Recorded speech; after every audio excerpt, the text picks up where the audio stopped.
Hello everyone, this is Aparajita from evidyarthi.in और आज हम शुरू करने जा रहे हैं आपकी मोमेंट्स की बुक से chapter number 3 Eswaran the story teller.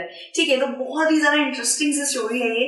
तो सबसे पहले इसकी क्वेश्चन आंसर स्टार्ट करते हैं। Think about it, page number 18 से। ठीक है, तो आपको तो पता ही इसके क्वेश्चंस होंगे, 5 और 6 क्वेश्चंस हैं। हमने सारे के सारे कवर करे हैं और बीच बीच में मैं आपको बता दूंगी कौन से इंपॉर्टेंट है कौन से नहीं है।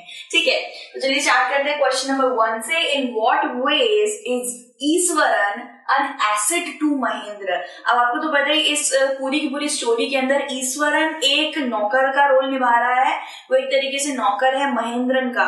महेंद्र कौन है? महेंद्र यहाँ पे एक इंसान, एक लड़का है जो काम वाम करता है और वो इधर से उधर क्या करता रहता है, शिफ्ट करता रहता है। कंस्ट्रक्शन साइट में वो मैनेजर है एंड उसके साथ वो ईश्वरन रहता है जो उसका सारा काम करता है। तो एसेट का क्या मतलब हुआ? एसेट मतलब कि बहुत ज्यादा वैल्यूएबल पर्सन, यानी कि बहुत ज्यादा जिसकी वैल्यू हो, उसे हम एसेट बोल देते हैं।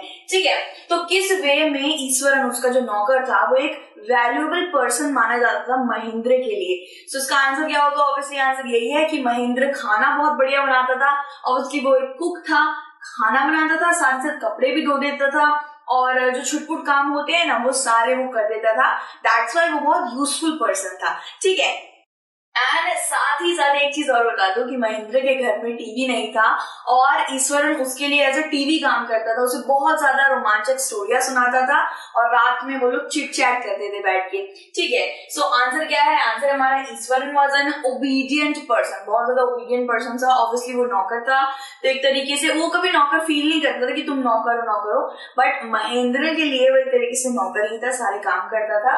ही वाज महेंद्रस कुक, वो महेंद्र का कुक था। बहुत ही ज्यादा बढ़िया बढ़िया खाना बनाया करता था, इतना डिलीशियस क्या बताएं। घर में कुछ होता भी नहीं था ग्रोसरी, स्टिल वो कैसे तैसे करके जुगाड़ करके कोई ना कोई इतनी ज्यादा डिलीशियस डेलिकेसी बना देता था कि महेंद्र बहुत खुश हो जाता था। ठीक है, he was very caring and hardworking. He did all the jobs such as cooking, meal washing, clothing या बर्तन धोना, कपड़े धोना, चैटिंग करता था महेंद्र के साथ, all night चैटिंग करता था। ठीक है, so he obeyed his master with full dedication. वो अपने मास्टर की सारी बातें मानता था जो महेंद्र था।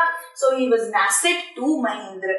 महेंद्र के साथ वो बातें करता था, घंटों घंटों रात में बातें करता था, साथ ही साथ वो सारे कपड़े धो देता था, डिश वॉश सब कुछ कर देता था। So that's why महेंद्र एक उसे एसेट मानता था, यानी कि बहुत वैल्यूएबल पर्सन मानता था। क्वेश्चन नंबर 2 करते हैं। How does Eswaran describe the uprooted tree on the highway? What effect does he want to create in his listeners? तो आपको तो पता है कि जो ईश्वरन है वो एक स्टोरी टेलर है। जो चैप्टर का नाम है ईश्वरन द स्टोरी टेलर ही है, यानी कि बहुत अच्छी क्या कहता था कि कहानियां, बहुत खूबसूरत कहानियां लिखता था। एक इतने बढ़िया तरीके से, बढ़िया लहजे से, ड्रामेटिक वे में, लिटरेचर वे में वो कहानियों को अपनी शक्ल दे देता था कि वो इतनी ज्यादा बढ़िया लगती थी सुनने में। तो ईश्वरन इतनी बढ़िया स्टोरी कहता था कि उसको एक स्टोरी टेलर ही बोल दिया था। सो ईश्वरन ने महेंद्र को एक स्टोरी सुनाई थी, उसके अंदर उसने बताया था कि पेड़ उजाड़ने वाली एक स्टोरी थी। तो बस वो पेड़ उजाड़ने वाले को तो कोई भी बोल दी पेड़ उजड़ गया था और बहुत सारी हानि हुई थी, लेकिन वो उसे इतने बढ़िया तरीके से एक्सप्लेन करता था कि महेंद्र वाज लाइक ऐसे, हाँ फिर क्या हुआ, फिर जैसे हम सुनते हैं ना बहुत ज्यादा गौर से, वैसे महेंद्रन भी सुनता था। तो ईश्वरन ने अपरूटेड ट्री, अपरूटेड मतलब कि उखड़ा हुआ ट्री, उखड़ा हुआ पेड़ की जो स्टोरी है वो कैसे डिस्क्राइब करी, हाईवे के ऊपर कैसे डिस्क्राइब करी, कौन से इफेक्ट उसने क्रिएट करे अपने लिसनर के लिए। लिसनर कौन था? Obviously Mahendra was a listener. तो आंसर क्या है? Obviously Eswaran was greatly influenced by Tamil authors. वो तमिल बुक्स बहुत पढ़ता था। ये बहुत अच्छी बात है कि वो बुक्स पढ़ा करता था और उससे वो इन्फ्लुएंस होता था, यानी कि प्रेरणा लेता था। He was in the habit of creating. He's like own अपना suspense create करता था. He had the quality of narrating even the smallest incident to impressive way. Like in an impressive way. एक छोटी सी चीज को भी बहुत impressive way में करता था. The bushes fell down. It went with the breeze. Like ऐसे करके होता है ना जो हम बुक्स में पढ़ते हैं कि इतनी खूबसूरत लैंग्वेज में हम कभी नहीं लिख पाते हैं, नॉर्मली ऐसे लिखते हैं। वो बहुत अच्छी तरह लिखा करता था, ड्रामेटिक वे में लिखा करता था। एक बड़ी ऐसी अगर हॉरर स्टोरी भी होती थी तो उसको भी वो एकदम इतनी ज्यादा ड्रामेटिक बना देता था, एग्जैजरेट कर देता था कि वो स्टोरी इतनी ज्यादा कमाल लगती थी। ठीक है, वो क्या करता था, कहता था रुको मैं गैस पे चढ़ा के आ रहा हूँ फिर बताता हूँ, तो वो एक सस्पेंस भी क्रिएट करके चला जाता था, ठीक है। So this was is, and यहाँ पे कंटिन्यू होता है, presented the incident related to the uprooted tree in a highway in a dramatic way, काफी ड्रामेटिक वे में बोला करता था और ऐसे बोलता था कि मैं अकेला हूँ भाई रोड पे, एंड रोड बिल्कुल सुनसान हो रखी है। He saw something that looked like a enormous beast, उसने ऐसा देखा कि एक जाइगेंटिक बीस्ट की तरह मुझे वो नजर आया, लाइंग अक्रॉस द रोड, वो रोड के साइड में पड़ा हुआ था। तो इतना ज्यादा सस्पेंस डाल देता था कि सामने वाले लिसनर को बड़ा मजा आता था। But as soon as he came closer, जैसे मेरे पास आया, he found there nothing but a fallen tree, लेकिन वहां जाके वो गायब हो गया बीच, और मुझे वहां सिर्फ एक uprooted गिरा हुआ पेड़ दिखा।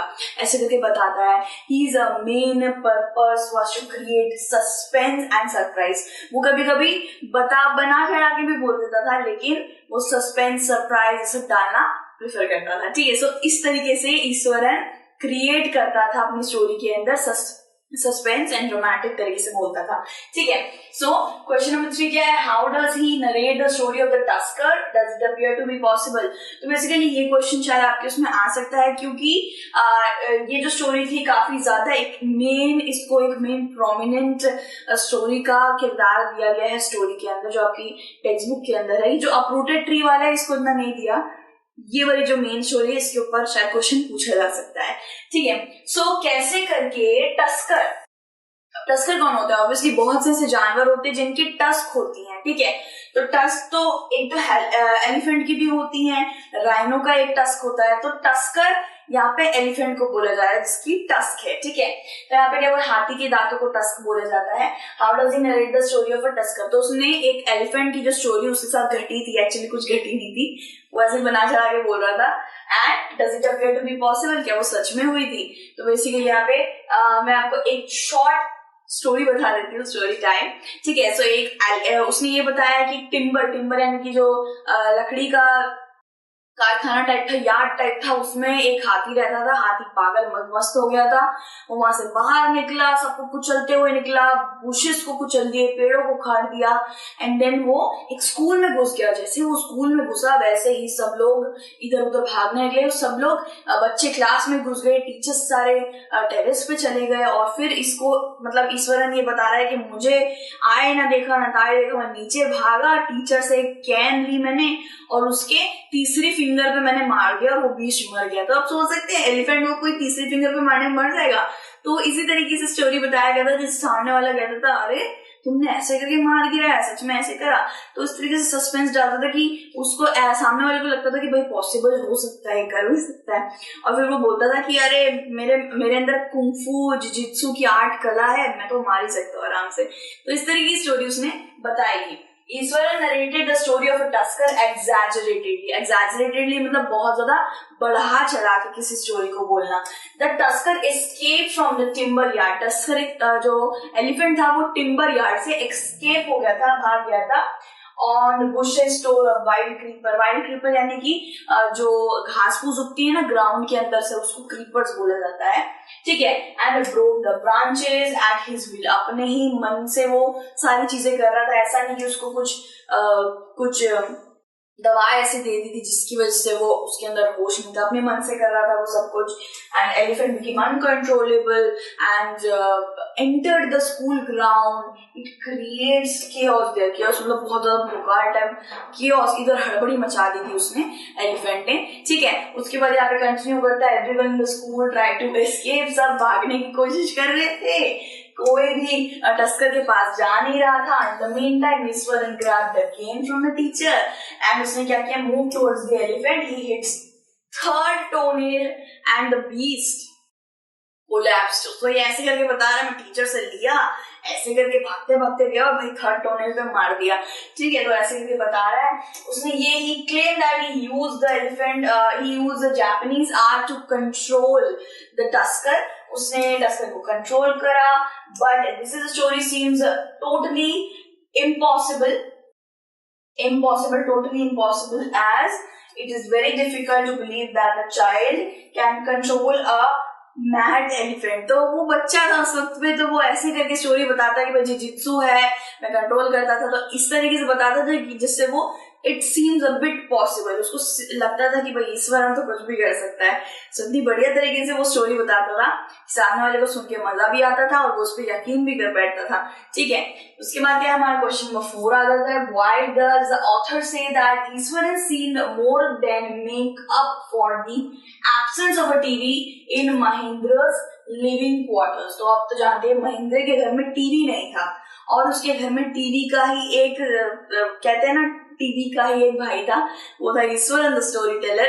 तो इधर ये पूछा गया है कि author says this Eswaran seen more then makeup for the absence of TV. यहाँ पे एक बताया जा रहा है कि टीवी से ज्यादा ईश्वरन को यहाँ पे एक तरीके से इम्पोर्टेंस दी गई है और वो लिविंग क्वार्टर्स में महेंद्र के टीवी ना होने की क्या वजह थी। ठीक है, ये क्वेश्चन है। आंसर क्या है, Eswaran was an expert in telling adventurous and mysterious stories. तो वो बहुत बढ़िया बढ़िया एडवेंचरस और मिस्टीरियस स्टोरीज बोला करता था, भूतिया स्टोरी सुनाया करता था। तो महेंद्र को कभी जरूरत ही नहीं पड़ी कि वो एक टीवी ले ले। ठीक है, so it was a daily routine to entertain Mahendra. वो महेंद्र को बहुत बढ़िया तरीके से एंटरटेन करता था, साथ ही साथ could listen and watch development of the story. तो क्या होता था, कभी कभी महेंद्र रात में लोग बात कर रहे होते थे, कभी कभी आधी स्टोरी छोड़कर ईश्वरन चला जाता था खाना बनाने या गैस ऑन करने के लिए, and Mahendra was in suspense कि यार क्या हुआ होगा क्या।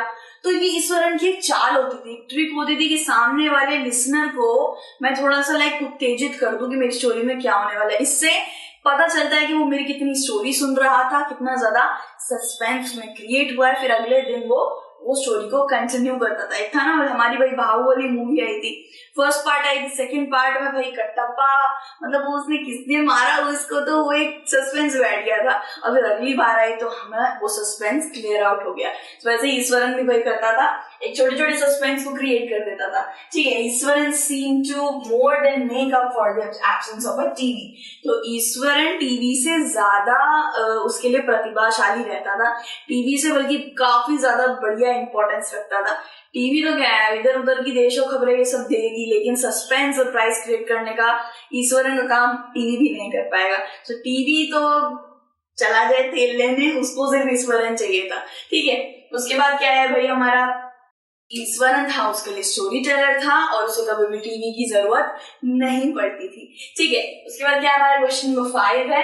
ये जो क्वेश्चन हमने 4 किया ये भी आ सकता है, ये वैल्यूएबल क्वेश्चन है। ठीक है, कि महेंद्र की लाइफ में टीवी क्यों नहीं था, एब्सेंस क्यों था और ईश्वरन की क्या महत्ता थी टीवी के सामने। तो ये क्वेश्चन आ सकता है।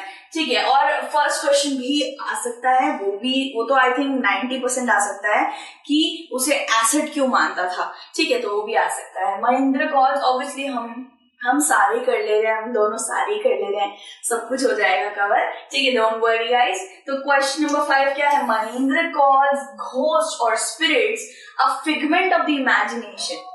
What happens to him on a full moon night? अब यहाँ पे कोई भूतिया स्टोरी है, हमें मजा आने वाला है because I love भूतिया स्टोरीज। तो यहाँ पे ये बोला गया है कि महेंद्र घोस्ट और इन सब बातों में मानता ही नहीं था, भूतिया बातों में उसको लगता था कि यार इमेजिनेशन है, दिमाग का इमेजिनेशन है, तो ये सब कुछ सच नहीं होता है। ठीक है, सो क्या हुआ था भाई, पूरी चांदी की जो रात थी उस दिन भाई क्या हुआ था। तो क्या हुआ था ना, एक्चुअली ईश्वरन ने उसे इतनी भूतिया स्टोरी होता है डर बिठा दिया था मन में कि वो सोच रहा था कि सच में सारी चीजें हुई हैं, और अगले दिन ही वो बस बिस्तर बोरिया उठा के भाग गया कि ये सच में मतलब उसके साथ कुछ घटना हुई थी। चलिए वो देखते हैं क्या है। आंसर क्या है, महेंद्र कॉल्स घोस्ट और spirit figment of imagination as he did not believe in ghost. ऐसे बहुत से लोग होते हैं भाई जो घोस्ट में स्पिरिट्स में नहीं मानते, विच इज रियली नेचुरल। और वैसे ही महेंद्र भी था, वो कुछ में किसी ऐसी चीज में नहीं मानता था। एक दिन क्या हुआ, ईश्वरन ने उसे एक स्टोरी सुनाई, एक फीमेल घोस्ट की story, holding a foetus in her arms. Foetus होता है कि लाइक 4 वीक्स का बच्चा जो अच्छी तरह अनहैच्ड रहा है, मतलब कि उसका आगे उसका जो होता है ना फुल बॉडी प्रोडक्शन नहीं हो पाया, छोटा सा बच्चा लेके ऐसे करके घूम रही है। तो इट साउंड्स रियली क्रीपी और उसको भी डर भय लगेगा। On a full moon night he woke up from his sleep and looked outside. तो उसने यही बोला कि मैं ऐसे करके मतलब उठा और उठने के बाद मैं पूरी रात, चांदनी की रात में बाहर देखा, वैसे करके बोलता है वो। तो जब विंडो से मैंने बाहर देखा तो मैं शॉक्ड हो गया to see the same figure and began to sweat profusely. मैं वही देखा, मैंने उस औरत की फिगर को देखा और भाई मैं पानी पानी होने लगा। तो वो ऐसे करके बता रहा है इस तरीके से कि एक औरत है, वो आ रही है फीटस लेके, चांदनी की रात है, ऐसे ऐसे करके बता रहा है। तो भाई किसी का भी लाइक टाइट हो जाएगी हवा, ठीक है। सो ऐसे करके वो बता रहा था। एंड महेंद्र घोष वोष में नहीं मानता था। फुल मून नाइट के दिन क्या हुआ था, बेसिकली उसने ये स्टोरी सुनाई थी। एंड अगले दिन महेंद्र ने लिविंग क्वार्टर, वो जहाँ वो रह रहा था, अगले दिन उसने मतलब उठा वो सुबह और उठ के बोला कि मतलब मुझे घर से जाना है, क्योंकि महेंद्र के दिल में ईश्वर ने इतना ज्यादा डर बैठा दिया था। उसने ये बोला था कि भाई आपको पता है हमारे लिविंग क्वार्टर्स के नीचे कब्रिस्तान है, ये सब बोल रहा है। उसके बाद कह रहा है मैंने आपको बताया था ना, कुछ तो आपके साथ हुआ है, मुझे आवाज आ रही थी, आप चिल्ला रहे थे। उसने बोला कि बस अब मैं नहीं रहूंगा यहाँ पे, निकलो यहाँ से। तो वो निकल गया था, ठीक है। तो एक डर बिठा दिया था, एक स्टोरी का डर बिठा दिया था। और महेंद्र सच में उस डर को सीरियसली ले रहा था, क्योंकि जैसे हम सोचते हैं कि हमारे पीछे कोई है लेकिन कोई नहीं होता, बट हमें लग रहा होता है पीछे कोई है, एंड देन हम मुड़ते हैं तो कोई नहीं होता, तो वो और सस्पेंस और डर क्रिएट करता है। तो वैसे महेंद्र के दिल में भी ऐसे ही हुआ था। क्वेश्चन नंबर 6 करते हैं, can you think of some the other ending for the story. So basically ये क्वेश्चन इतना ज्यादा इंपॉर्टेंट नहीं है, रेयर है, बट ये भी हम कवर कर लेते हैं। Can you think of some other ending for the story. तो जितना भी हमने 5 क्वेश्चन किए, इसमें से सारे इंपॉर्टेंट थे, बट फर्स्ट और फोर्थ वाला बहुत इंपॉर्टेंट है, आपकी टेक्स्ट बुक में मार्क कर दीजिएगा। सही वाले करते हैं कि कोई और स्टोरी की एंडिंग क्या हम क्रिएट कर सकते हैं। तो आंसर क्या है, the present story ends with Mahendra resolve to leave the haunted place. Basically Mahendra ने तो अपना घर छोड़ के भाई वो कल्टी हो गया था, लेकिन यहाँ पे ये था कि यहाँ पे ये बोला जा रहा है स्टोरी का एंड कुछ इस तरीके से हो सकता था कि महेंद्र उस लिविंग क्वार्टर में रहता और सच की तह तक जाता, ठीक है। But it is not the appropriate ending. Mahendra should not have decided to leave the haunted place without knowing the reality. Mahendra को नहीं जाना चाहिए था उस घर से। कोई भी रियलिटी, कुछ भी सच होता था उसको एक जगह से पता करके तब उसे जाना चाहिए था, ठीक है। The story could and like this. तो स्टोरी इस तरीके से भी एंड हो सकती थी, ठीक है। Courageously Mahendra approached the woman and try to know the reality. तो ऐसे भी हो सकता था कि वो जो रात थी उस दिन जाता और जाके पता करता कि सच में कोई औरत थी भी या नहीं थी, हर चीज पता करता, तह तक जाता, तो शायद महेंद्र एक तरीके से वहां रह लेता, उसे तह तक पता चलता। तो this is an another ending story ऐसे हो सकती थी। As soon as Mahendra caught the woman, it became the revelation of the mystery. It was none but Ishwaran in the guise of the ghost of the woman. तो ईश्वरन ही था वो औरत। वो ईश्वरन खुद को औरत बना के बोलता रहता था कि मैंने औरत देखी, ये देखी, वो देखी। बट सीरियसली महेंद्र क्या कर सकता था, महेंद्र मिस्ट्री को सुलझाने की कोशिश कर सकता था और इस स्टोरी को एक बढ़िया सा पहलू दे सकता था, जिससे महेंद्र यहाँ पे डरपोक नहीं, एज अ लीडर और एज लाइक होता नहीं है करेजियस पर्सन कहलाता। तो ये कुछ इस तरीके से भी हो सकती थी स्टोरी की एंड। तो इसके साथ हमारे सारे क्वेश्चंस को हमने कवर कर लिया है। वो इससे आपको थोड़ा मजा भी आया होगा और समझ भी आया होगा। तो फिर से मिलेंगे अनदर स्टोरी या फिर चैप्टर के साथ या फिर क्वेश्चन आंसर्स के साथ। Take care, bye bye.